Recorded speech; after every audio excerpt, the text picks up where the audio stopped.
باب سوم، خانہ بدوش۔ سفارتی تکلفات میں گھرے ہوئے آدھا گھنٹے سے اوپر ہو چکا ہے۔ گلدستہ وصول پایا، تعارف مکمل ہوا، انٹرویو ختم شد۔ فلم اور تصویر بنانے والی تیز روشنی گل ہو چکی ہے۔ پاسپورٹ پر 4 سالہ قیام کے لیے مہر لگ چکی ہے۔ سامان کسٹم کے سفید چاک کے نشانات کے ساتھ سٹاف کار میں رکھا جا چکا ہے۔ موٹر کے پچھلے شیشے کے ساتھ ڈاک رکھی ہوئی ہے۔ اس میں پاکستان سے آئے اور مجھ سے پہلے تہران پہنچ جانے والے خطوط اور مقامی تقریبات کے دعوت نامے شامل ہیں۔ سارا بندوبست کرنے کے بعد محکمہ تشریفات کے ایک چست و چالاک افسر نے پلکیں جھپکا کے سر کو ہلکی سی جنبش دی اور کلائی گھما کر کف دست سے دروازے کی طرف اشارہ کیا۔ وہ پاکستانی ترک اور ایرانی ہمکار جو استقبالی کمرے میں RCD کے حوالے سے جمع تھے، یکدم اٹھ کھڑے ہوئے، جیسے سر پر سرکاری فرائض کا کوئی بوجھ تھا جو اس ایک اشارے کے ساتھ اتر گیا ہو۔ اس رسمی استقبال میں ان کا سارا وقت یہ تشخیص کرتے ہوئے گزرا کہ نیا آدمی کیسا ثابت ہوگا۔ میں بھی چلنے کے لیے تیار ہوں۔ اس مختصر تقریب کے عوض کل سے مجھے استقبال کرنے اور الوداع کہنے والے سفارتکاروں کی صف میں چند سال کھڑا ہونا اور مسکرانا پڑے گا۔ میں غوطہ خور کی طرح ایک لمبی سانس لیتا ہوں اور سفارتی سمندر میں چھلانگ لگا دیتا ہوں۔ اللہ نے چاہا تو سطح آب اور ساحل مراد پر واپسی 4 سال کے بعد ہوگی۔ میں نے چلتے چلتے ایک بار پھر اس تصویر پر نظر ڈالی جسے میں درزیدہ نظری سے کئی بار دیکھ چکا تھا۔ ہوائی اڈے کے استقبالی کمرے میں سب سے نمایاں تصویر شہنشاہ ایران کی ہے، اور یہ کوئی غیر متوقع بات نہیں ہے، مگر وہ تصویر جو مجھے پریشان کر رہی ہے وہ صرف ایک درخت کے تنے کی تصویر ہے۔ مضبوط، قدآور اور پختہ عمر کے درخت کا تنا جس کا گھیر کسی قدر پہلودار ہے۔ تصویر درخت کے اس حصے سے شروع ہوتی ہے جو زمین سے کوئی 1 میٹر بلند ہوتا ہے، اور اس مقام سے ذرا پہلے ختم ہو جاتی جہاں سے بڑا گھیر والا تنا چھوٹے تنوں اور شاخوں میں تقسیم ہو جاتا ہے۔ دیکھنے والے کو خامخواہ الجھن ہوتی، تصویر نامکمل لگتی، اور نظریں کبھی جڑیں تلاش کرتے ہوئے فریم سے باہر نکل کر دیوار سے فرش تک چلی جاتی، اور کبھی برگ و بار کو ڈھونڈتے ہوئے چھت سے ٹکرا جاتی۔ اس کے مقابلے میں شہنشاہ کی تصویر کتنی جانی پہچانی اور مکمل لگتی۔ دل نے کہا ادھر کیا دیکھتے ہو؟ وہ تاج و کلہ والی تصویر صرف ایک فرد کی ہے، یا زیادہ سے زیادہ تاریخ کے ایک لمحے کی تصویر۔ ادھر دیکھو، یہ تنا اور تنا ایک ملک ہے، ایک طویل شاہنامہ ہے۔ اس درخت کی جڑیں صدیوں تک پھیلی ہوئی ہیں، اور اس کے برگ و بار آئندہ بہار میں پھوٹنے والے ہیں۔ جشن کا سماں ہے، میلہ لگا ہوا ہے، خوشیوں کی گنگا بہہ رہی ہے۔ لوگ جشن منانے میں اتنے مصروف ہیں کہ انہیں کسی اور چیز کا ہوش نہیں۔ میلہ تماشائیوں سے کھچا کھچ بھرا ہوا ہے۔ ہر شخص گنگا میں اس امید کے ساتھ اشنان کر رہا ہے کہ اس کی غربت کا داغ اور غم کا میل دھل جائے گا۔ ایسا لگتا ہے جیسے ایران کو دولت خرچ کرنے اور ضائع کرنے کے علاوہ اور کوئی کام نہیں۔ دولت کمانے کے لیے کوئی محنت نہیں کرنی پڑتی، ساری محنت دولت کے استعمال کے لیے وقف ہے۔ دولت زمین کے نیچے سے خود بخود نکل رہی ہے، بلکہ ابل رہی ہے۔ سارا ایران ابل پڑا ہے، بڑے بڑے منصوبے بن رہے ہیں، بعض بالکل خیالی اور خام۔ جگہ جگہ عمارتیں بن رہی ہیں، ان میں ہوائی قلعے بھی شامل ہیں۔ بے شمار نئی چیزیں بیک وقت وجود میں آ رہی ہیں، شاہراہیں، بزرگ راہیں، ڈپارٹمنٹل سٹور، بیرونی طعام گاہوں کی شاخیں، تھیٹر، اوپرا، سینما اور گھڑ دوڑ کے میدان، ناچ گھر، شراب خانے، کارخانے بھی لگ رہے ہیں، مگر ان سے کہیں زیادہ توجہ درآمدات کا انبار لگانے پر دی جا رہی ہے۔ دنیا کے ہر کونے سے ہر قسم کی چیز درآمد ہو رہی ہے، خواہ اس کی ضرورت ہو یا نہ ہو۔ دولت مند ضرورت کو نہیں دیکھتا، صرف اپنی قوت خرید کی نمائش کرتا ہے، اور یہ اسی قسم کی نمائش کا نتیجہ ہے کہ لالہ زار ایران اب گل لالہ درآمد کرتا ہے۔ گرہ دار لالہ ہالینڈ سے چلتا ہے اور ایران میں آ کر کھلتا ہے۔ ایران کے قومی پھول کو لالہ نہیں، ڈالر کہتے ہیں۔ ڈالر جس کے کھلے بند و نمائش پاکستان کے زر مبادلہ کے قانون کے خلاف ہے، وہ یہاں فٹ پاتھ پر اگتا ہے۔ خیابان فردوسی کے دونوں سروں پر چھابڑی والے اس کا لین دین کرتے ہیں۔ کیا عجب منظر ہے! میں ایک زیادہ آبادی، کم وسائل، تیل درآمد کرنے والے زر مبادلہ کی کمیابی کے مارے ہوئے اور درآمد کی قانونی باشندوں والے ملک کا باشندہ ہوں۔ میری حیرانی بجا اور برحق۔ لیکن ایران کی اس صورتحال کو دیکھ کر اس کا پورا ناجائز فائدہ اٹھانے والے ترقی یافتہ ممالک کے نمائندے بھی انگشت بندندہ ہیں۔ یہ ولولہ ہے یا ہنگامہ، حرکت ہے یا حماقت، ترقی ہے یا تباہی، جو کچھ بھی ہے اس کی رفتار بہت تیز ہے۔ میں نے گل و بلبل والے افسانوی ایران سے ڈالر اور دولت والے ایران کا سفر صرف ایک دن میں طے کر لیا۔ دفتر والوں نے پہلے ہی دن وہ فائل سامنے رکھ دی جو نئے سیکرٹری جنرل کے گھر کی تلاش کے بارے میں تھی۔ فائل میں درج تھا کہ سارے جتن کر لیے ہیں، مگر $2000 ماہانہ پر کوئی مناسب گھر ملا ہے، نہ ملنے کی کوئی امید ہے۔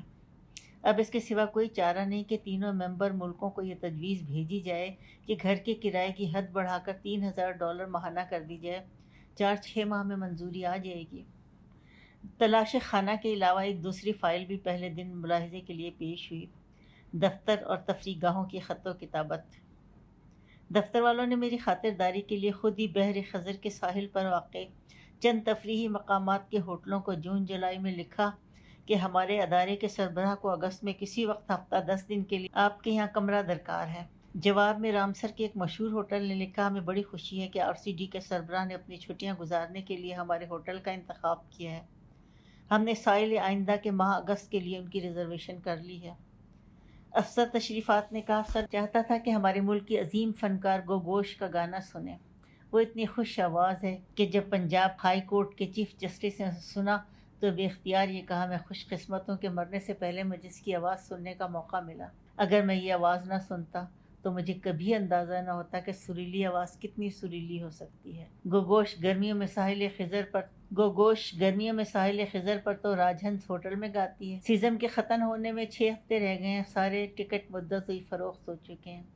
میں نے آپ سے پوچھے بغیر وزارت خارجہ کو خط لکھا ہے، امید ہے کہ اس نمائش ہنر کے لیے آپ کو سال بھر انتظار کی زحمت نہیں اٹھانی پڑے گی۔ میں نے کہا بہتر ہوگا آپ 4 سال کے بعد ہونے والے تمام کھیل تماشوں کی ابھی سے بکنگ کرا لیں، تاکہ وہ محرومی جو میرے حصے میں آئی ہے میرا ترک جانشین اس سے دو چار نہ ہو۔ کسی نے ایران کا منہ دولت سے اتنا بھر دیا ہے کہ دم گھٹنے لگا ہے۔ تہران میں موٹروں کی کثرت سے اکثر راہ بندی ہو جاتی ہے۔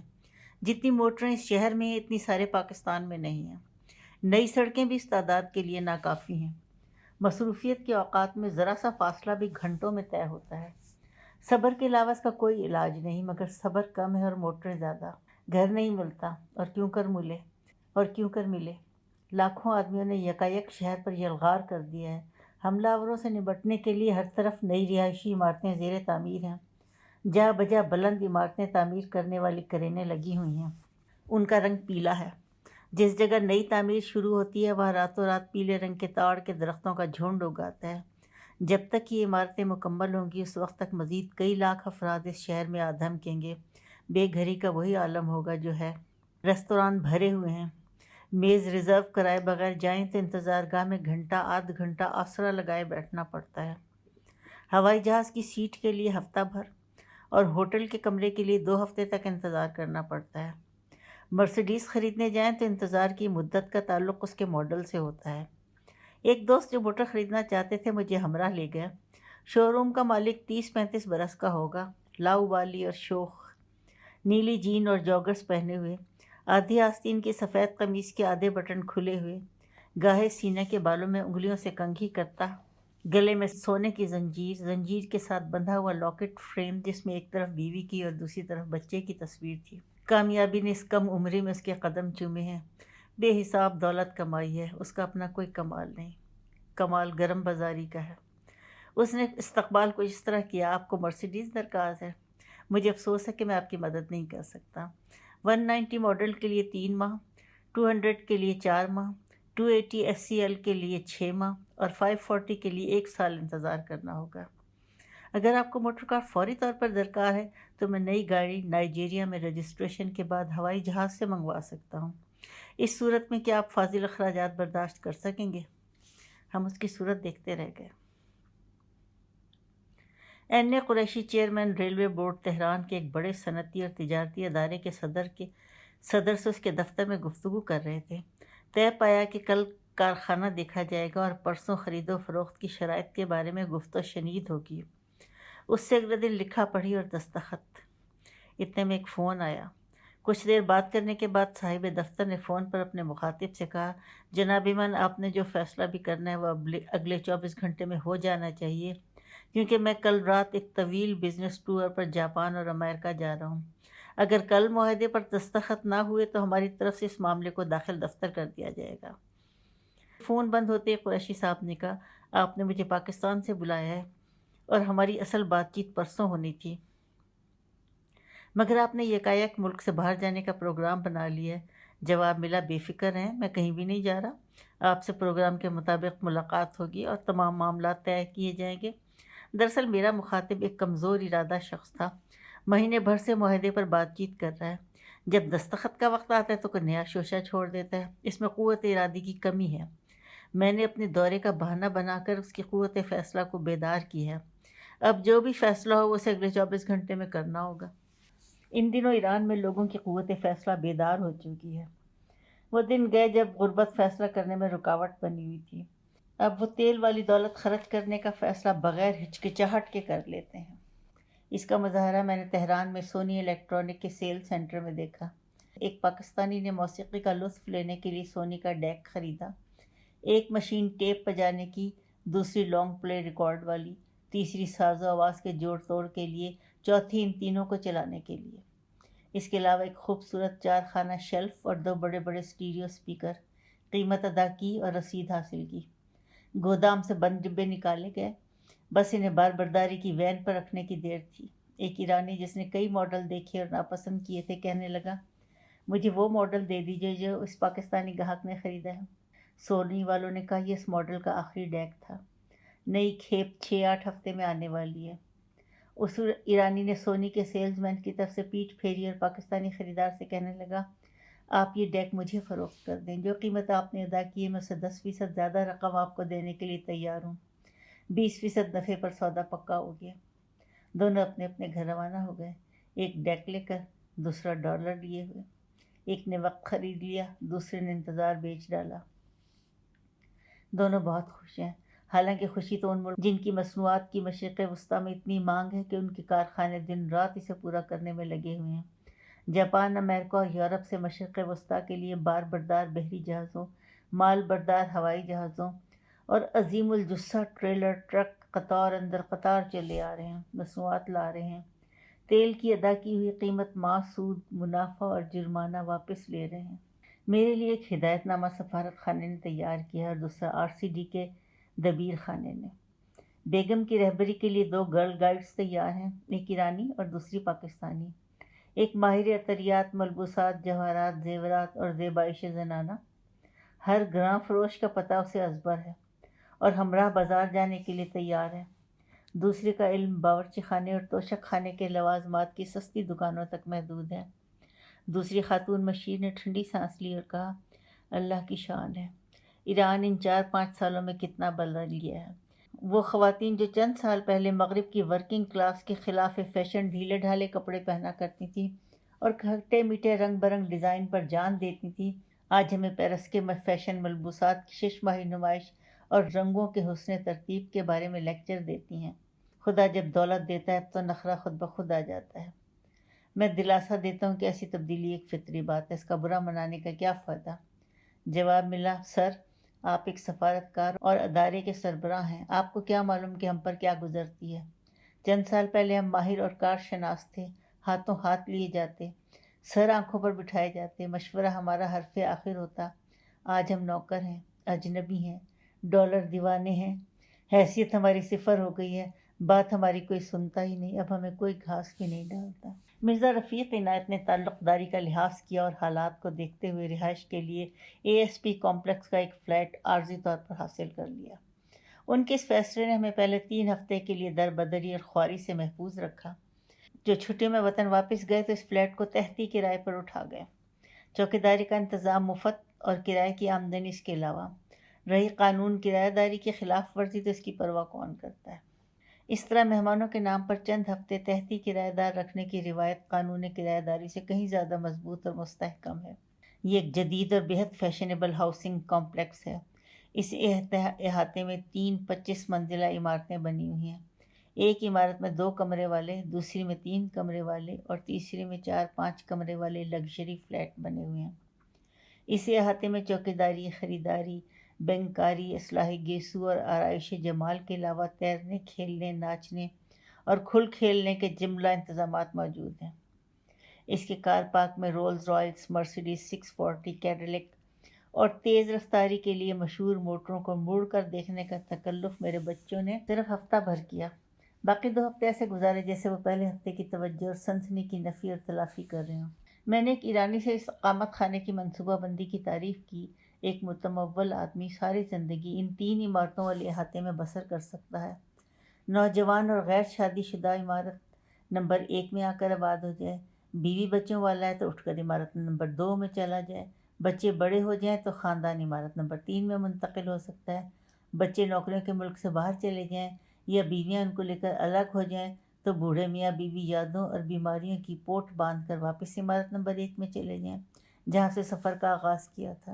دور اندیش ماہر تعمیرات نے دارو خانہ، بینک اور لاکرز کی جگہ بھی اسی عمارت نمبر 1 میں رکھی ہے۔ سننے والے نے بات غور اور دلچسپی سے سنی اور بولا، جناب من، اقامت خانے کی ایک درجہ بندی آپ کے ذہن میں ہے، دوسری وہ ہے جو وہاں پائی جاتی ہے۔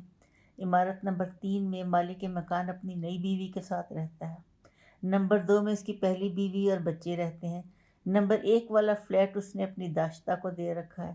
یقین نہ آئے تو دفتر کی کسی غیر شادی شدہ سیکرٹری سے اس ترتیب کی تصدیق کر لیجیے گا۔ ہمارا فلیٹ 17ویں منزل پر واقع ہے۔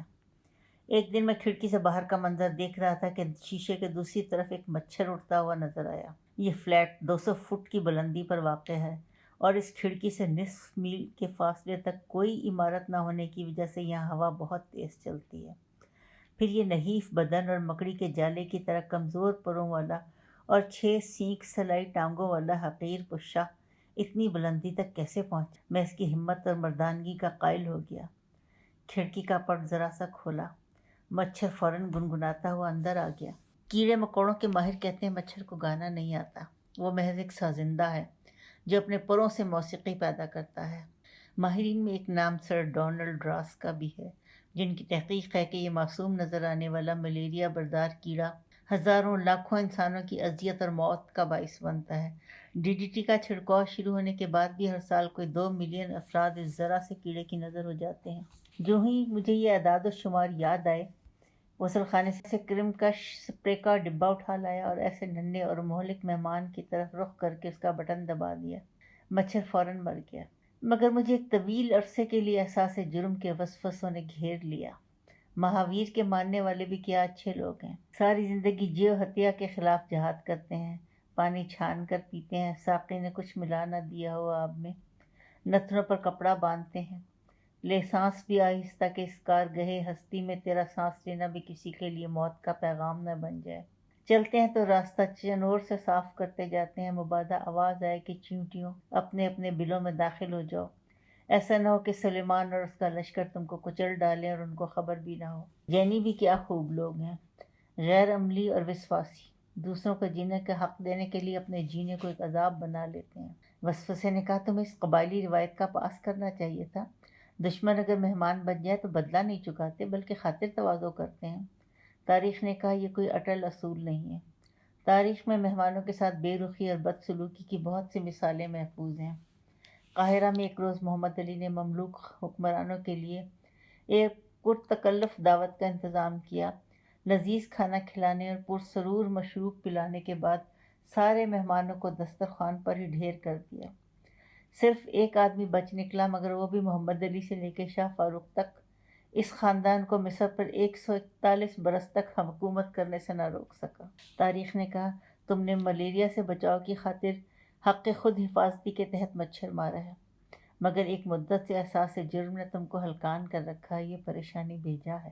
تم نے کوتا تو نہیں کیا، آئین کی خلاف ورزی تو نہیں کی، ملک تو نہیں توڑا، ہتھیار تو نہیں ڈالے، ملک ٹھیکے پر تو نہیں دیا، کمیشن سوئٹزرلینڈ کے بینکوں میں تو جمع نہیں کرائی، دہشت گردی کی سرپرستی تو نہیں کی، بھارتی ٹینکوں پر بیٹھ کر آنے جانے کی بات تو نہیں کی، ایٹمی پروگرام کی رفتار میں کمی تو نہیں کی۔ لوگ اتنے بڑے صدمے بے فکری سے برداشت کر گئے، نہ گزشتہ کا احتساب، نہ آئندہ راہ احتیاط، نہ کوئی مجرم نامزد ہوا، نہ کسی کو سزا ملی۔ تم ایک مچھر مار کر خام خواہ واویلا کیوں کر رہے ہو؟ مچھر کی بددعا لگی۔ فلیٹ کے اصل کرایہ دار چھٹی سے 2 دن پہلے ہی واپس آ گئے۔ اب ہم تھے اور ایک پرانے محلے کا 2 چھوٹے کمرے اور واحد غسل خانے والا فلیٹ، جس کا انتظام RCD کے ایک افسر نے ہم پر ترس کھا کر کیا تھا۔ یہ فلیٹ ان کی ہمشیرہ کا تھا۔ کرایہ کچھ ایسے طے ہوا کہ دفتر کو 50% بچت، لینڈ لیڈی کو 100% منافع، خسارہ سارا کا سارا ہمارے حصے میں آیا۔ مستقل رہائش کے لیے گھر کی تلاش جاری رہی۔ جو کوئی بھی کرائے کے گھر کی نشاندہی کرتا، میں اس کے ساتھ گھر دیکھنے کے لیے چل پڑتا۔ تہران میں بے گھر ہونے کا یہ فائدہ ہوا کہ میں نے 4 ہفتے میں اعلیٰ اور متوسط طبقے کے جتنے گھروں میں جھانک لیا، اور جتنے آدمیوں سے اس سلسلے میں میرا معاملہ پڑا، اس کا موقع عام حالات میں مجھے پورے 4 برس میں بھی میسر نہ آتا۔ تہران میں مکانوں کی درجہ بندی کچھ یوں ہے۔ محل بادشاہ کے لیے اونچی 4 دیواری میں چھپے ہوئے محل نما مکان امیر العمراء کے لیے، جدید طرز کے خوش نما ولا عمراء کے واسطے، خوش نما ماڈرن فلیٹ خوشحال لوگوں کے لیے، چھوٹے فلیٹ متوسط طبقے کے لیے، تنگ و تاریک گھر نچلے متوسط طبقے کے لیے، اور کچی آبادیاں غریبوں کے لیے۔ یہ کچی آبادیاں پاکستان میں کچی اور ایران میں پکی ہوتی ہیں۔ میں نے ایران کی پہلی کچی آبادی گرج شہر کے باہر دیکھی۔ اس بستی کا نام زور آباد ہے۔ لوگوں نے زبردستی پہاڑی اور اس کے دامن میں یہ بستی بسا لی۔ حکومت کے کارندے گھر گرانے کے لیے آئے، لڑائی جھگڑا ہوا، بہت سے لوگ زخمی ہوئے، کچھ مارے بھی گئے۔ فتح کچی آبادی والوں کی ہوئی، جن لوگوں نے زور بازو سے علاقے پر قبضہ کیا تھا۔ انہوں نے اس کا نام زور آباد رکھ دیا۔ سرکار نے بھی نام کی منظوری دے دی۔ ہر ملک میں سرکار یہی کرتی آئی ہے۔ ضرورت مند کی ضرورت کا خیال نہیں رکھتی، وہ قانون توڑ دیتا ہے۔ حکومت اس وقت جاگتی ہے جب پانی سر سے گزر جائے۔ ٹرک، بلدیہ کا عملہ اور پولیس موقع پر جاتی ہے۔ جہاں جہاں کمزور لوگ آباد ہیں وہاں بلڈوزر چلا دیتی ہے۔ جہاں زوردار لوگ آباد ہیں وہاں سے پولیس اور عملہ فرار ہو جاتا ہے۔ چیف منسٹر خود موقع پر جاتا ہے اور کچی آبادی کو مستقل کرنے کے اعلان کرتا ہے۔ قانون کا محافظ اپنے ہاتھ سے قانون کی دھجیاں کرتا ہے اور ہر دھجی کو اپنے دستے مبارک سے پروانہ ملکیت کے طور پہ تقسیم کرتا ہے۔ اس ساری محنت کا صلہ بس ایک نعرہ، وزیر اعلیٰ شیر ہے، باقی ہیر پھیر ہے۔ پاکستان میں ہم جس عمارت کو بنگلہ یا کوٹھی کہتے ہیں اسے ایران میں ولا کہتے ہیں۔ فرق یہ ہے کہ ولا کی 4 دیواری بہت اونچی ہوتی ہے اور اس میں تالاب اور تہ خانہ ہوتا ہے۔ تہ خانے کے ایک حصے میں انجن روم اور دوسرے میں ملازمین کی رہائش کا انتظام ہوتا ہے۔ ولا کو گرمیوں میں ٹھنڈا کرنے اور سردیوں میں گرم رکھنے کی مشین انجن روم میں لگی ہوئی ہے۔ ولا میں عام طور پر کھلا چبوترا نہیں ہوتا، موسم اس کے استعمال کی اجازت نہیں دیتا۔ مجھے تعجب ہوا کہ الیکٹرانک آلات سے صدر دروازہ کھلنے، حفاظتی الارم بجنے، کمرے میں موسیقی کی دھنیں بکھیرنے، اندر خانہ گفتگو کے لیے انٹرکام نصب ہونے اور باورچی خانے میں جدید ترین آلات کی بھرمار کے باوجود ان کوٹھیوں اور بنگلوں میں نہ گیس کی پائپ لائن موجود ہے اور نہ ہی گندے پانی کے نکاس کے لیے کوئی بدرو ہے۔ گیس کے سلنڈر بازار سے منگانے پڑتے ہیں۔ گھر کا گندا پانی گھر ہی میں بنے ہوئے گہرے آبگیر میں جا گرتا ہے۔ سلنڈر خالی ہو جائے تو گیس کمپنی اور حوض بھر جائے تو تخلیہ چاہ کی فرم کو ٹیلی فون کرنا پڑتا ہے۔ ذہن کے کسی گوشے میں یہ واقعہ محفوظ تھا کہ جب مولانا محمد حسین آزاد ایران سے واپس آئے تو ان کے توشہ دان میں روزمرہ کا ایک محاورہ بھی تھا جسے وہ ایک باورچی خانے سے اٹھا کر لائے تھے۔ ہانڈی میں ابال آیا۔ مولانا سوچتے ہی رہ گئے اس کیفیت کو فارسی میں کیسے بیان کریں۔ 10 برس کی بچی نے مشکل حل کر دی، اماں کو آواز دی، دیگچا سر کردہ۔ چولہے کی حرارت پا کر پانی یا دودھ کا جوش میں آنا اور اپنی سطح سے بلند ہو کر گرم ہوا کے بلبلوں کے سہارے دیگچی کے کنارے تک پہنچ کر جھاگ کی صورت میں نیچے گرنا، اس سارے عمل کے لیے سرکردہ کی ترکیب مولانا آزاد کو بہت پسند آئی۔ مختصر اور برمحل ساری بات بیان میں آ جاتی۔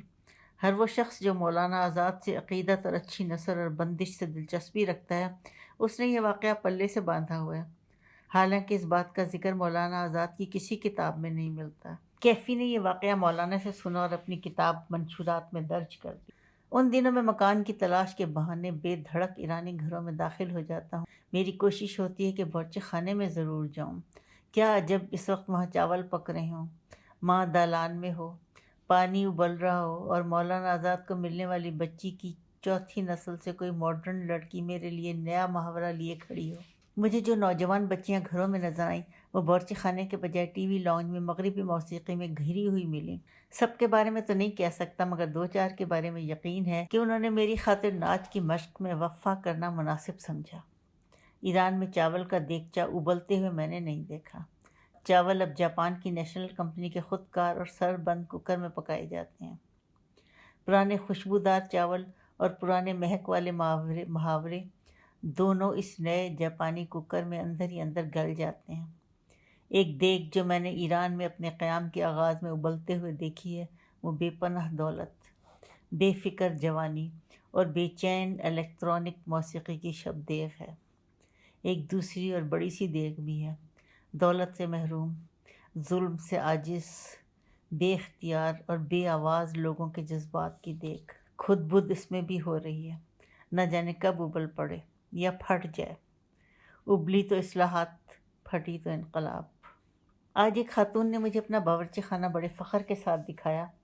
پہلے خانہ سازی کی وہ کتابیں اور آرائش خانہ کے وہ رنگین رسالے دکھائے جن کے مطالعے کا نتیجہ ان کے باورچی خانے کی صورت میں نکلا تھا۔ اس کے بعد باورچی خانہ دکھایا بلکہ سمجھایا۔ حسب دستور ان الماریوں میں سب سے زیادہ بوتلیں آب لیموں اور ٹماٹو کیچپ کی ہیں۔ میرے لیے اس خوبصورت اور جدید کچن میں دلچسپی کی چیز مائکرو ویو چولہا ہے۔ میں نے اس سے پہلے اس چولہے کو صرف دور سے شوکیس میں سجا ہوا دیکھا ہے۔ جب خاتون نے گنجینہ سرد سے نکلے ہوئے ایک برفانی ڈلے کو لمحوں میں اس چولہے کی مدد سے گرما گرم کھانے میں تبدیل کر دیا تو میں اس مشین کے کمال کا قائل ہو گیا۔ خاتون نے پوچھا، چھوٹی الیکٹرو مقناطیسی لہروں کا یہ چولہا کیسا لگا؟ میں نے کہا، حیران کن اور افسوسناک۔ حیرت کی وجہ ظاہر ہے، اس مشین کی ایجاد سے پہلے ہمارا تجربہ تھا کہ منجمد کیے ہوئے کھانے کو گھلانے اور گرم کرنے میں بڑا وقت صرف ہوتا ہے۔ اس مشین نے ہمیں یاد دلایا کہ بہت سے کام ایسے ہیں جن کو انجام دینے کے لیے وقت کی ضرورت نہیں ہوتی، صرف کن کہنے کی دیر ہے وہ کام مکمل ہو جاتا ہے۔ افسوس اس بات کا ہے کہ آپ نے اس چھوٹی لہروں کے تنور میں کھانے کے علاوہ دوسری چیزوں کو بھی رکھ دیا ہے، وہ سب دم پخت ہو چکی ہیں۔ آپ نے فارسی زبان اور اس کا لہجہ، فارسی ادب، ایرانی آرٹ، روایت، تہذیب، بلکہ سچ تو یہ کہ بعض شخصیات اور اعتقاد کو بھی اس تیز رفتار چولہے میں جھونک دیا ہے۔ گھروں کے اندرونی حصے میں اندھیرا کچھ زیادہ ہوتا ہے، اسے دور کرنے کے لیے بجلی کا استعمال بے دردی سے کیا جاتا ہے۔ جو اندھیرا ایک بلب کی روشنی سے دور ہو سکتا ہے، اس کی پسپائی کے لیے 3-4 بلب روشن کر دیتے ہیں۔ جہاں 3-4 کی ضرورت ہو وہاں 15-20 قمقمے لگا دیتے ہیں۔ میں نے ایک گھر میں 45 فانوس اور ان سے ملتی جلتی دیوار گیر روشنیاں شمار کی تھیں۔ تہران میں فانوس فروش کی ایک 4 منزلہ دکان ایسی بھی ہے جس میں چوتھی چھت سے لٹکا ہوا فانوس زمین تک پہنچ کر ختم ہوتا ہے۔ ہر گھر میں مے نوشی کے لیے بار بنی ہوئی ہے۔ صراحی اور ساغر قطار اندر قطار سجے ہوئے ہیں۔ مشروبات کی لبالب اور سربمہر بوتلوں کے ساتھ اد بھری اور تقریباً خالی بوتلیں بھی رکھی ہوئی ہیں۔ گھریلو مے خانے کی دیوار پر خیام کی ربائی لکھی ہوئی ہے۔ ان گھروں میں پالتو جانور بہت کم ہیں، بچے ان سے بھی کم، اور کتابیں نہ ہونے کے برابر۔ گھروں کی جانچ پڑتال کے دوران موقع پاتے ہی میں مالک مکان سے یہ پوچھ لیتا ہوں کہ آپ اپنا گھر کرائے پر کیوں اٹھا رہے ہیں؟ بیشتر نے ہنستے ہوئے جواب دیا، سچی بات تو یہ کہ ہم نے بچوں کو تعلیم کے لیے امریکہ بھیجا ہے۔ اخراجات میں جو اضافہ ہو گیا اسے پورا کرنے کا بس یہی ایک آسان طریقہ رہ گیا۔ 2 مرتبہ اس سوال کا جواب سن کر میرا ماتھا ٹھنکا۔ ایک بہت بڑے ولا کے والی نے کہا، میں اس گھر کو اب اپنے لیے غیر محفوظ پاتا ہوں۔ میری چھٹی حص یہ کہتی ہے کسی سفارتکار کو کرائے پر دے کے 1-2 سال کے لیے پیرس چلے جاؤ۔ اور جب میں نے یہی سوال فریدوں توللی سے کیا تو اس نے کہا، یہ ولا میرا نہیں، میں اتنا امیر نہیں کہ تنہا ایسا گھر بنوا سکوں، یہ میرے خاندان کے 5-6 افراد کی مشترکہ سرمایہ کاری کا نتیجہ ہے، میں ان سب کا قاری مختار ہوں۔ ہم آپ کو یہ گھر $3,500 ماہانہ کرائے پر دینے کے لیے تیار ہیں۔ آپ یہ گھر کرائے پر لیں یا نہ لیں، میں آپ کو ایک دوستانہ مشورہ دینا چاہتا ہوں۔ آپ نیادران پیلس جو شہنشاہ کی رہائش گاہ ہے اس سے 1 میل کے فاصلے کے اندر گھر مت لیجیے گا۔ میں اس وقت اپنی بات کی وضاحت کرنے سے قاصر ہوں۔ آپ 4 سال کے لیے تہران آئے ہیں، یہ لمبی مدت ہے۔ میری بات 2-2.5 سال کے عرصے میں خود بخود آپ کی سمجھ میں آ جائے گی۔ ایک دن تنگ آ کر ادارے کی انتظامیہ نے ایک افسر سے کہا، سر آپ مکان کے سلسلے میں اتنے سنجیدہ نظر نہیں آتے جتنا آپ کو ہونا چاہیے۔ ایسی بے نیازی کس کام کی؟ خود تکلیف اٹھائیں اور بیوی بچوں کو بھی تکلیف اٹھانے پر خواہ مجبور کریں۔ اس ادارے کے ساتھ 3 ممبر ملکوں کا وقار وابستہ ہے۔ آپ کے ایک بیشرو کا گھر اتنا کشادہ تھا کہ وہاں 100 آدمیوں کے کھانے کی دعوت ہوتی تھی۔ ایک اور سیکرٹری جنرل جو غیر شادی شدہ تھے تنہا اتنے بڑے مکان میں رہتے تھے جس میں 2-3 خاندان آرام سے سما جائیں اور پتہ بھی نہ چلے۔ جب تک گھر نہیں ملتا آپ کو فیملی سمیت کسی 5 اسٹار ہوٹل میں قیام کرنا چاہیے۔ مکان کی تلاش وقت اور توجہ طلب ہے، اور ادھر آپ اپنا بیشتر وقت تعارفی ملاقاتوں میں صرف کر رہے ہیں۔ معلومات اور مواد جمع ہوتا ہے، سوال و جواب تیار کیے جاتے ہیں، ملاقات کے بعد گفتگو کے لمبے لمبے نوٹس عملے کے مختصر نویسوں کو لکھائے جاتے ہیں۔ وہ مشق نہ ہونے کی وجہ سے اور کبھی دانستہ ٹائپ میں اتنی غلطیاں کر دیتے ہیں کہ آپ کو خلاصہ دوبارہ ہاتھ سے لکھنا پڑتا ہے۔ جناب من، میرا مشورہ ہے آپ 2-3 ماہ کے لیے رہائش گاہ کی تلاش کو اپنا واحد ضروری سرکاری کام قرار دیں۔ دیگر سرکاری کام جو ایک مدت سے زیر غور ہیں، اگر کچھ عرصہ اور ان پر غور و خوض ہوتا رہے تو کون سی قیامت آ جائے گی۔ لوگ یہی سمجھیں گے کہ RCD میں فیصلے بہت سوچ ساچ کر کیے جاتے ہیں۔ میں نے ان کی دلجوئی کی۔ خانہ گیری کے لیے بس ایک تمہارا مشورہ صاحب ہے، اس سے دوستی اور اپنائیت کی مہک آتی ہے۔ دوسرے مشورے صرف خانہ پوری کے لیے ہیں، تم سے دل کی بات کی جا سکتی ہے۔ دراصل میرا تجاہل بالکل اوپری ہے، اندر سے میں بھی اپنی خانہ بدوشی سے پریشان ہوں۔ موجودہ رہائش گاہ کی صورت یہ ہے کہ جگہ تنگ ہونے کی وجہ سے ہم چاروں ہر وقت ایک دوسرے کے اعصاب پر سوار رہتے ہیں، یا فلیٹ کے واحد غسل خانے کے باہر قطار میں لگے ہوتے ہیں۔ یہ صورت طابقے، لیکن مجھے اس خیال سے تقویت ملتی ہے کہ ہر صبح تہران میں لاتعداد مشینیں، ہزاروں کارکن اور سینکڑوں انجینئر صرف اس لیے حرکت میں آتے ہیں کہ وہ جلد از جلد میرے لیے ایک نیا گھر بنا دیں۔ جہاں اتنے بہت سے لوگ ایک آدمی کی حاجت روائی کے لیے مصروف کار ہوں، وہاں اس آدمی کا ضرورت سے زیادہ فکر مند ہونا محض ناشکری ہوگا۔ تہران میرے لیے جائے شکوہ نہیں، مقام شکر ہے۔ اس شہر میں جگہ جگہ نئی بستیاں اور رہائشی عمارتیں بن رہی ہیں، شہر کے مرکز میں، شہر کے چاروں طرف اور شہر سے ذرا فاصلے پر۔ ان میں کہیں نہ کہیں 4 دیواری پر بھی چھت پڑ ہی جائے گی، جس کے دروازے پر شہری بحالیات کے فرشتے نے ہمارے نام کی تختی لگائی ہوئی ہے۔ البتہ کبھی اس خیال سے وحشت ہونے لگتی ہے کہ جب گھر مل جائے گا تو ہم ان تمام احباب کے مشوروں سے محروم ہو جائیں گے جو ہماری بے گھری کو اپنی ہمدردی کے حصار میں لیے ہوئے ہیں، اور وہ جو بے گھر سفارتی نمائندوں کی ایک انجمن بن گئی ہے اس کی رکنیت بھی چھوڑنی پڑے گی۔ گھر ملا تو تعارف اور گفتگو کا ایک موقع اور موضوع ہاتھ سے نکل جائے گا۔ اہل ایران کی بود و باش کا جائزہ لینے اور مشاہدہ کرنے کا جو بہانہ ملا ہے وہ بھی جاتا رہے گا۔ گھر ملنے کا ایک فائدہ ہوگا اور 100 نقصان۔ سویڈن کے سفیر نے کہا، میں نے 1975 میں جو گھر فرمانیہ میں $1300 ماہانہ پر لیا تھا، اس کے کرائے میں پہلے سال 20 اور دوسرے سال 120% اضافہ ہوا۔ اس کے باوجود مالک مکان اس سال گھر خالی کرانے پر مصر ہے۔ لطیفہ یہ ہے کہ بنگلہ دیش کے سفیر کو معتبر جانتے ہوئے حکومت بنگلہ دیش ان کے ہر سیاسی تجزیے اور انتظامی سفارش کو بغیر پس و پیش کے مان لیتی ہے، مگر جب وہ یہاں کے بڑھتے ہوئے کرایوں کے بارے میں کوئی تجویز بھیجتے ہیں تو انہیں سراسر ناقابل اعتبار ٹھہرایا جاتا ہے۔ نیوزی لینڈ کے سفیر کہنے لگے، میں کرائے میں اضافے کی تجویز تہران سے ویلنگٹن بھیجتا ہوں، وہاں اس پر وزارت خارجہ اور وزارت مالیات میں غور ہوتا ہے۔ مالی سال کا آغاز ہو تو وہ کہتے ہیں تجویز قبل از وقت ہے، اور اگر آدھا سال گزر جاتے ہیں تو کہتے ہیں اگلے سال کا انتظار کرو۔ جتنی مدت میں اضافے کی منظوری ملتی ہے اتنے میں کرائے اور بڑھ جاتے ہیں۔ مکان حسب معمول پہنچ سے پرے رہتا ہے۔ اب کون بار بار اس مسئلے کو اٹھائے یا آ پڑی یہ شرم کے تکرار کیا کریں۔ ناچار ہوٹل میں ٹھہرا ہوا ہوں۔ صومالیہ کے سفیر کہنے لگے، میرا ملک تہران کے کرایوں کی تاب نہیں لا سکتا، میں مکان خالی کر رہا ہوں۔ متحدہ عرب امارات کے سربراہ شیخ زید ال نہیان نے ایک عمارت تحفے میں دی ہے، رہائش اور دفتر دونوں اس عمارت میں منتقل کر رہا ہوں۔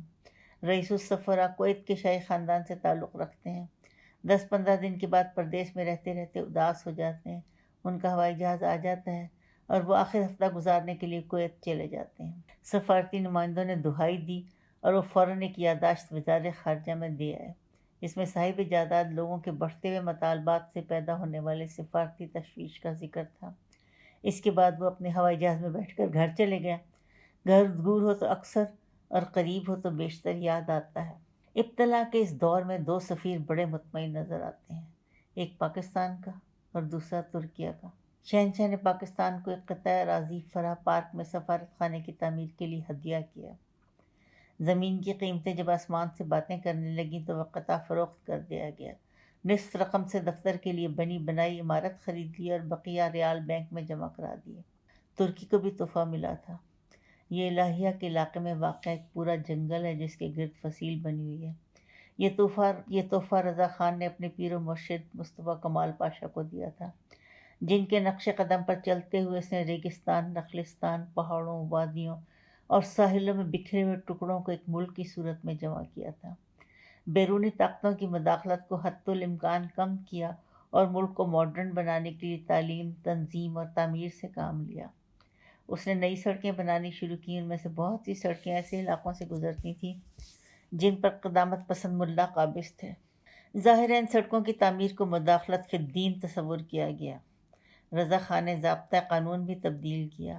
شادیاں سرکار کے رجسٹر میں درج ہونے لگیں، عورتوں کو طلاق حاصل کرنے کا حق ملا، غیر مسلموں کو کئی ایسی مساجد اور کئی ایسے مقابر میں آنے جانے کی اجازت ملی جہاں ان کا داخلہ ممنوع تھا۔ محرم کے دوران کھلے بندوں کوڑے مارتے ہوئے ماتم کرنے پر پابندی لگی۔ عورتوں کا نقاب الٹا، مردوں کو کوٹ پتلون اور ہیٹ پہنایا۔ روس کے پیٹر دی گریٹ کی طرح آخرکار رضا خان کا ہاتھ روحانیان کی داڑھی تک جا پہنچا۔ وہ بے ریش چہرے پسند کرتا تھا۔ جب اس کی اصلاحات کی مخالفت ہوئی تو بختر بند گاڑیاں لے کر قم پہنچا اور فوجی فل بوٹ پہنے ہوئے معصومہ مسجد میں داخل ہو گیا۔ مشہد میں فوجی دستے رائفل اور مشین گن لے کے روضہ امام رضا میں گھس گئے۔ جب خانہ بدوشوں نے بستیوں میں آباد ہونے سے انکار کیا تو خان صاحب نے ان کے پھیری والے علاقے کے کنووں میں زہر ڈلوا دیا۔ بہت سے لوگ رضا خان کے ان فیصلوں اور حرکتوں کی وجہ سے ناراض ہو گئے۔ ان ناراض ہونے والوں میں علامہ اقبال بھی شامل تھے، جو ایک زمانے تک کمال پاشا اور رضا خان کی فوجی صلاحیت اور انتظامی قابلیت کے بڑے معترف تھے۔ جب ان دونوں نے اپنی راہ گم کر دی تو وہ بھی اپنی رائے تبدیل کرنے پر مجبور ہو گئے۔ نہ مصطفیٰ نہ رضا شاہ میں ہے نمود اس کی، کہ روح شرق بدن کی تلاش میں ہے بھی۔ میں نے روح شرق کو 1978 میں تہران کی سڑکوں پر مارا اور در بدر پھرتے ہوئے خود اپنی آنکھوں سے دیکھا ہے۔ شروع میں اس کا حلیہ کچھ ایسا تھا، خراب و خستہ، خاموش اور بے زبان، پریشان اور کھوئی، ہر قدم سوچ اور احتیاط کے ساتھ اٹھاتی۔ اس کی صورت ایک مختصر سی ٹولی کی ہوتی جو خیابان شاہ رضا کی طرح سر جھکائے جا رہی ہوتی یا وہاں سے سر اٹھائے واپس آ رہی ہوتی۔ وقت کے ساتھ اس کا حلیہ بدل گیا، ٹولیوں کی تعداد میں اضافہ ہوتا چلا گیا۔ وہ شمال کے سوا شہر کی ہر جانب سے نکلنی شروع ہو گئیں اور دوسرے شہروں کے لوگ بھی تہران کی ریس میں سڑکوں پر نکل آئے۔ لوگ آتے چلے گئے اور کارواں بنتا چلا گیا۔ ایک دن میں نے اس کاروان میں 1 ملین افراد کو شامل دیکھا، متحد، منظم، پرجوش اور پر یقین، ہاتھوں میں ایک شخص کی تصویر اٹھائی ہوئی، اس کے نام لیتے اور درود پڑھتے۔ اس روز مجھے اعتبار آ گیا کہ روح ایران جس بدن کی تلاش میں تھی وہ اسے مل گیا۔ اس بدن کا نام جمہور ہے۔ جمہور کے قائد کو یہاں امام کہتے ہیں۔